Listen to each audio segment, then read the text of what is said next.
RTP. 9:15 de la mañana, Diego Campo, ex viceministro de Minas, ¿cómo está? Es que no le quiero decir ex. Buenos días, ¿cómo le va? ¿Cómo le va? Muchísimo gusto con todos los señores presentadores de este prestigioso programa. Un gusto estar acá.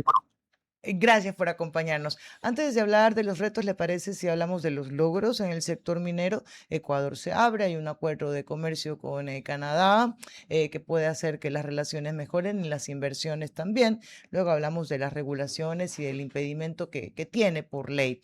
Pero, ¿cuáles son las posibilidades en el negocio minero? ¿Qué ha alcanzado el gobierno con las leyes y también con la atracción de inversión? Hablamos de la minería como una industria milenaria, ¿no? Aquí había minería desde la época de los incas, no es algo nuevo. Sin embargo, hoy en día el Ecuador vive su mejor momento, la industria minera vive el mejor momento dada la coyuntura internacional de precios de los minerales. Miremos también la transición energética y la sed voraz por el cobre, y el Ecuador tiene eso, tiene los recursos, tiene toda la capacidad de generar proyectos de gran envergadura que alimenten estas expectativas. Hoy en día, y esto no es un logro del gobierno, es un logro de la industria, porque viene sostenido en el tiempo, pero hoy en día la minería es el tercer rubro de exportación del país. Solo está detrás del camarón y del petróleo. Hablamos que el año pasado alcanzaron alrededor de 1.300 millones de dólares en exportación. Y esto viene apuntalado por algo que es muy importante, que es la operación y vigencia de dos grandes proyectos de minería industrial. Ambos están ubicados en la provincia de Zamora Chinchipe. El uno es Mirador, operado por Ecocorriente, empresa nacional china, y el otro es Fruta del Norte, que es operado por Lundin empresas y Aurelian. Ambas industrias, ambos proyectos colaboraron con cerca del 70% de estas exportaciones mineras. Entonces, quiere decir que es una puerta muy grande que el Ecuador tiene ahí. El problema es que no solamente es una gran oportunidad, sino que el mismo sector minero se convierte en un sector muy complejo por los graves riesgos que está acarreándose con respecto a la minería ilegal. Sin embargo, como usted lo acaba de decir, es una gran oportunidad para el Ecuador, ¿no? Todos los empleos que genera la minería formal y todos los tributos que además le apoyan al Estado. Ojo, los proyectos mineros, los de gran escala y los de mediana escala, tienen una particularidad. Están ubicados en zonas deprimidas, tradicionalmente abandonadas y con poca presencia del Estado.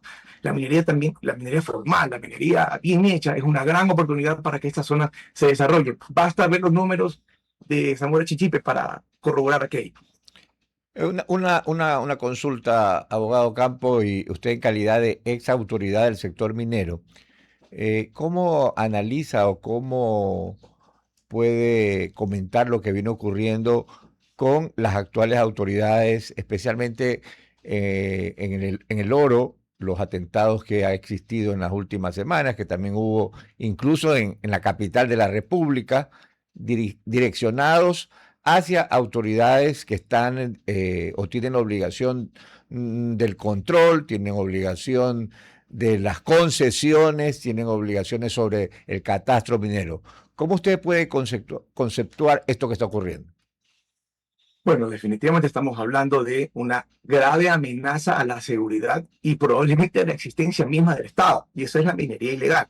Porque la minería ilegal hoy no es el pequeño o el minero artesanal que no ejecuta las labores de manera adecuada. No, la minería ilegal de hoy está emparentada incestuosamente con el crimen organizado, con el crimen y con la delincuencia organizada. Porque los mismos precios que hoy nos llevan a una bonanza como minería formal, son los mismos precios que financian la minería ilegal, ¿no? Y que compiten en rentabilidad, por ejemplo, con otras industrias delictivas como el narcotráfico. Usted nunca en su vida habrá visto a un narcotraficante exportar su producto con permisos del Estado. Pues bueno, en la minería sí se ve eso, ¿no? El minero ilegal o los grupos delictivos, a través de sofisticadas estrategias de camuflaje, logran exportar y sacar su oro ilegal con el sello del Arcón, ¿no?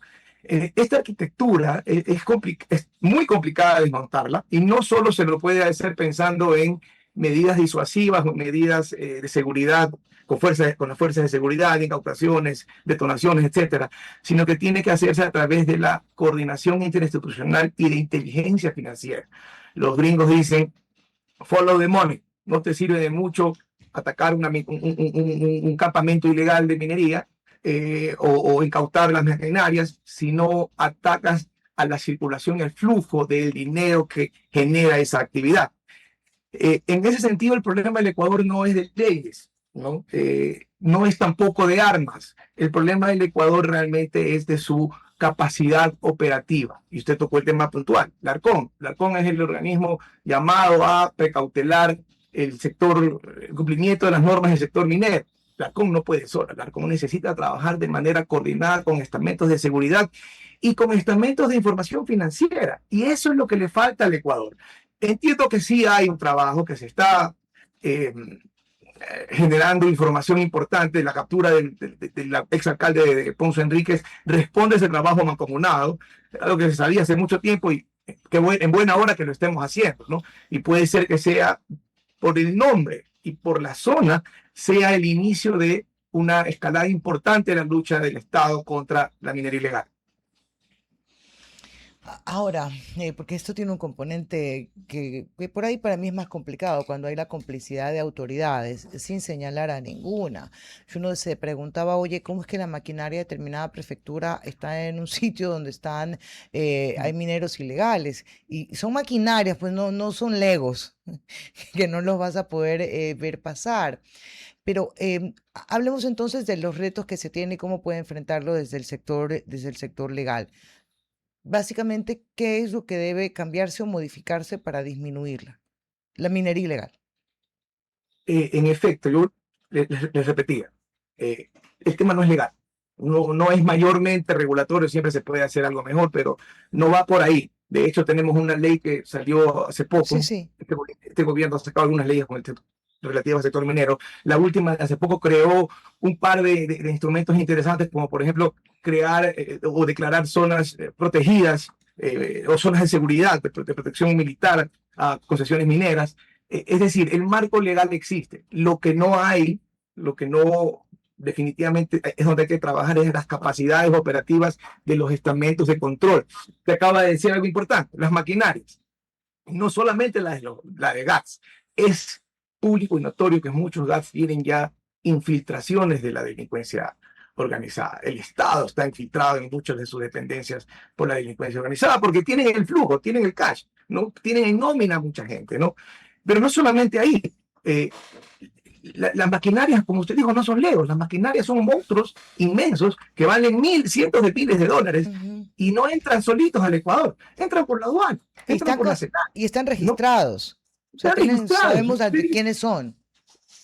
Toda esa información es relativamente, no fácil, no quiero decir fácil, pero es relativamente accesible Pues para es el Estado. trazable. Sí, Hay trazabilidad, tú puedes saber quién lo trajo, dónde, a quién le pertenece, tienen GPS algunos de esos para saber dónde trabajan. Oiga, porque usted decía esto no es legal, esto más bien es de cierto tipo de decisiones, pero hay otro componente en el desarrollo de la minería, que es la resistencia personal de sectores hacia esta nueva forma de desarrollo económico.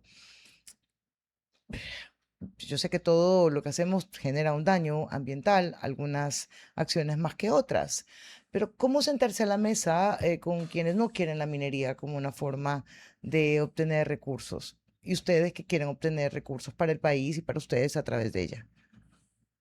Excelente la acotación, porque cualquier actividad, toda actividad del ser humano, productiva o no, genera impacto ambiental, ¿no? Hay radicalismos y esos radicalismos son raros, son extraños, porque por un lado ejercen medidas muy fuertes contra proyectos formales, proyectos que además procuran cumplir con toda la normativa sectorial y ambiental, ¿no? Sin embargo, yo nunca he visto a un frente antiminero o a un grupo de ecologistas radicales plantearse y amarrarse en campamentos de minería ilegal, jamás, ni hablar de la minería ilegal, solo hablan de los proyectos mineros que buscan establecerse de manera formal, ¿no? en ese sentido, la discusión en el Ecuador, y esto está pasando, ya no es si debe haber minería o no. La disyuntiva en el Ecuador es cómo hacemos una minería formal que redunde en el desarrollo de los pueblos, ¿no? De la zona, sobre todo donde se asientan estos proyectos mineros. Y para eso, pues existen algunas herramientas importantes, toda la recaudación minera que generan estos proyectos. Hay incluso parte de las regalías de los proyectos que por ley deben ir a los GATS para que se Diego, inviertan en proyectos. Lo lo escucho. corto, perdóneme porque ya se acabó el tiempo, pero usted me ha hecho Sí, sí. pensar en algo, en las oportunidades que se generan a través de los recursos que nos da la naturaleza. Y Ecuador pensó que iba a cambiar su historia con el petróleo. A pesar de que se crearon fondos especiales que luego fueron licuados o consumidos, quizás es porque sentimos que todo va a la misma bolsa y no terminamos con nada. Quizás una propuesta diferente de una focalización o un fondo de inversión para sí, por lo menos darle esa justificación económica a la minería. No debemos repetir la historia del petróleo. Lo que usted dijo es cierto. El petróleo trajo muchísimo dinero al país que no terminó aterrizando de manera eficiente en donde se generaban los daños también colaterales de los Ujú. proyectos. Eso no debe repetirse y por eso la ley prevé que regalías deben ir de manera directa. La minería debe legitimar su existencia y la legitimación va por el lado de recibir beneficios directos, tangibles, que vayan en procura del desarrollo del sector territorial, me Ujú. refiero, ¿no? Sí, sí, lo Si no entiendo. tenemos eso, el discurso de los frentes antimineros va a tener cabida. Ojo, cada vez menos, porque ya tenemos, por ejemplo, Zamora Chinchipe es un sector, un distrito minero totalmente consolidado, ¿no? El domo de Curipamba, que tuvo mucha resistencia con palo quemado, hoy prácticamente está a un año de ser iniciada la construcción de la mina, ¿no? Ujú. Y así la cadena de proyectos que viene. El único quizás nodo donde probablemente no se pueda avanzar es en el Azuay, y no está mal. Ok, La minería debe ser legitimada popularmente. Si la gente no quiere minería, no tenemos que, como Estado, imponerla de esa manera, sino esperar a que el ciclo lleve a que la aprobación diga, ok, no ha sido como nos dicen, sí se puede tener un proyecto sustentable y rentable socialmente. Diego, lo invito para una próxima oportunidad a ver si echamos una conversación sobre cómo han venido desarrollándose las comunidades alrededor de estos proyectos mineros para conocer el diferente impacto. Y por supuesto, alguien que le haga la contraparte para no quedarnos Siempre, solamente con la visión linda de la minería. Diego, un abrazo, ¿ah? Que esté muy bien. Listo, muchísimas gracias, un gusto con todos. Hasta luego. Abrazo. Un gusto. RTP